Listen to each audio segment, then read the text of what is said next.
பிரணாவ். இன்றைக்கி என்னென்னு பார்த்தீங்கன்னா, மழைக்கு இதமாக நம்ம எப்படி வீட்டிலேயே சுட சுட நல்லா புரோட்டா சாஃப்டாக வீட்டிலேயே எப்படி பண்ணுறதுன்னு தாங்க பார்க்க போகிறோம். வாங்க எப்படி செய்கிறதுன்னு பார்க்கலாம். ஃபஸ்ட்டு வந்து ஒரு பவுலில் வந்துட்டு ஒரு 2 கப் அளவு மைதா எடுத்து வச்சுருக்கேங்க. அதுக்கப்புறம் ஒரு 1/4 டீஸ்பூன் அளவு வந்து சுகர், அதுக்கப்புறம் வந்துட்டு தேவையான அளவு உப்புங்க.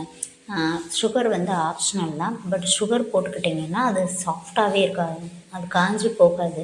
அதனால சுகர் சேர்த்துக்கிறேன். அதுக்கப்புறம் உங்கள்கிட்ட காய்ச்சி ஆற வச்ச பால் இருந்தாலும் ஓகே, இல்லை அப்படியே காய்ச்சாத பால் இருந்தாலும் ஓகே, அதையும் கொஞ்சம் ஒரு 2 டேபிள் ஸ்பூன் அளவு உள்ளதை ஊற்றிக்கோங்க.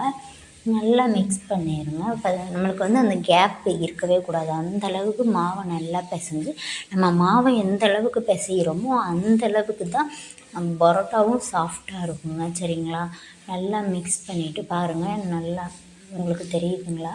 நல்லா மாவு சாஃப்டாக பிசைஞ்சாச்சு. இதில் எந்த கேப் விரிசலும் இல்லாமல் நல்லா ஆயில் போட்டு மூடி வைக்க போகிறோம். அவ்வளோதாங்க. ஒரு 1 ஹவர் கிட்ட இதை நம்ம வைக்கணும். நான் இப்போ ஆயில் போடுறேன். இன்னும் நல்லெண்ணெய் தான் போடுறேன். போட்டு ஒரு 1 ஹவர் கிட்டே இப்படியே நம்ம ஒரு துணி போட்டு மூடி வைக்க போகிறோங்க. வேறு எதுவும் பண்ண போகிறதில்ல. இது இருக்கிற இந்த டைமில், இந்த கேப்பில் வந்துட்டு நம்ம ஒரு சிக்கன் கிரேவி வந்து சப்பாத்தி எல்லாத்துக்குமே சூப்பரான ஒரு சிக்கன் கிரேவி வந்து நம்ம பண்ண போகிறோம்.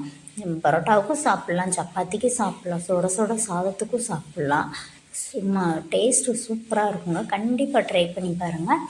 ஒரு கடாய் வச்சு அதில் நல்லெண்ணெய் 2 டேபிள் ஸ்பூன் ஊற்றிட்டு, அதுக்கப்புறம் வந்து நெய் 2 டீஸ்பூன் அளவுக்கு ஊற்றிட்டு இந்த ஸ்பைசஸ்லாம் சேர்த்துக்கோங்க. சேர்த்துட்டு அதுக்கப்புறமா நான் ஒரே ஒரு மீடியம் சைஸ் ஆனியன் வந்து நீல வாக்கில் கட் பண்ணி வச்சுருக்கேன். சரிங்களா? அதையுமே மிக்ஸ் பண்ணிவிட்டு ஒரு கண்ணாடி பதம் சொல்லுவாங்கள்ல, அந்தளவுக்கு வந்து நம்ம வதங்கினா போதும்.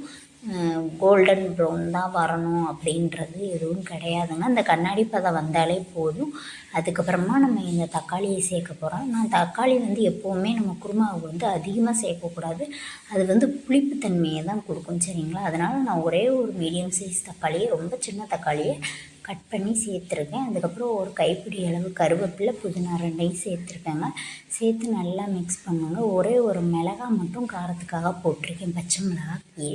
அதுக்கப்புறம் ஒரு பேஸ்ட் சேர்த்துருக்கேங்க. இது என்ன பேஸ்ட்டு அப்படின்னு பார்த்தீங்கன்னா, கொஞ்சமாக வந்துட்டு தேங்காய், அதுக்கப்புறம் ஒரு கசகசா, அதுக்கப்புறம் வந்துட்டு முந்திரி, சோம்பு இதெல்லாம் சேர்த்து மிக்ஸ் பண்ணி ஒரு பேஸ்ட் பண்ணி வச்சுருக்கேன். அதையும் போட்டு எண்ணெயிலே மிக்ஸ் பண்ணிவிட்டு, அதுக்கப்புறமா வந்து 2 டேபிள் ஸ்பூன் காஷ்மீர் பொடி, அதுக்கப்புறம் வந்து 2.5 டேபிள் ஸ்பூன் வந்துட்டு கொத்தமல்லி பவுடர், 2 டேபிள் ஸ்பூன் வந்து குழம்பு மிளகாத்தூள், அதுக்கப்புறம் வந்து 1 டேபிள் ஸ்பூன் வந்துட்டு சிக்கன் மசாலா எல்லாமே போட்டு மிக்ஸ் பண்ணிவிட்டு தேவையான அளவு உப்பு போட்டுக்கோங்க. அந்த மசாலாவோட பச்சை வாசனை வந்து போகணும். அந்தளவுக்கு நம்ம மிக்ஸ் பண்ணிவிட்டு, அதுக்கப்புறமா நம்ம வாஷ் பண்ணி க்ளீன் பண்ணி வச்சுருக்க சிக்கனையும் போட்டு நல்லா மிக்ஸ் பண்ணி அந்த சிக்கனோட ஸ்மெல் வந்து போகிற அளவுக்கு நல்லா வதக்கிடணுங்க. அது அப்போ தான் அந்த பச்சை வாசனை போகும்.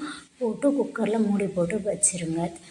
2 விசில் விட்டாலே போதும், சூப்பராகிடும். அதுக்கு இடையில வந்துட்டு போட்டு வச்சுட்டு, அதுக்கப்புறமா நம்ம வந்துட்டு கொத்தமல்லி போட்டு இறக்குனாலே போதும். நம்ம வந்து இப்போ புரோட்டா தாங்க செய்ய போகிறோம். புரோட்டா வந்து இந்த மாதிரி பாலாக உருட்டி வச்சுட்டு நல்லா ஆயில் அப்ளை பண்ணிக்கிறணும்.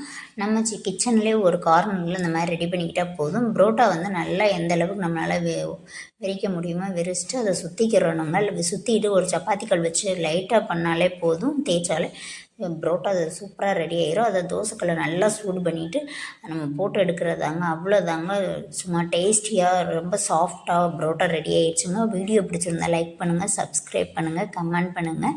வீடியோ வேணாலும் கமெண்ட் பண்ணுங்கள். கண்டிப்பாக நான் நெக்ஸ்ட் வீடியோ போட்டுகிட்டே இருப்பேன். கொஞ்சம் உடம்பு சரியில்லை, அதனால தான் நான் வீடியோ எதுவும் போடலை. தேங்க்யூ.